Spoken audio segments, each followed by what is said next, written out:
विशाखा जितेंद्र इंगळे आहे। मी भालेगावची राहणारी आहे। मी ढोरगावला अपडाऊन करते। माझ्या शाळेचे नाव श्री कोकरी विद्यालय आहे।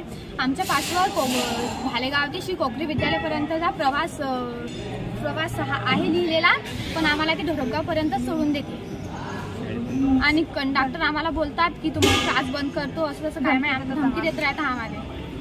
केव्हापासून ही समस्या तुम्हाला? 15 दिवस झाले ही समस्या आम्हाला चालू झालेली आहे आणि आमची बस आहे ना वर्जीला चालली जाते। सकाळची बस कधी येते? सकाळची बस 9:30 ला येते आणि कोकरी ढोरगावपर्यंत सोडून देते। ढोरगावपासून ती बस वर्जीला जाते। वर्जीचे विद्यार्थी घेऊन खामगावला चालली जाते। म्हणजे सर आम्हाला पाहिजे।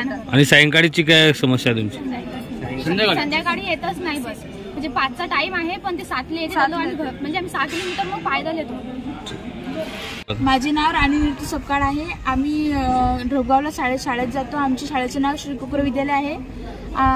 आमची सकाळची बस वर्जी भेंडीला जाते आणि आम्हाला शाळेपर्यंत सोडून देत नाही, आम्हाला बसस्टँडपर्यंत सोडून देते। आमची बसस्टँडपर्यंतची शाळा 1-2 किलोमीटर आहे, तिथून आम्हाला तिथून पायी जाणं पडते। संध्याकाळची बस येत नाही, आम्हाला 6 किलोमीटर पायी जाणं पडतं। याच्या आधी बस येत होती का? हा, येत होती आणि शाळेपर्यंत जात होती। केव्हापासून समस्या आहे तुम्हाला? 15 दिवस झाले।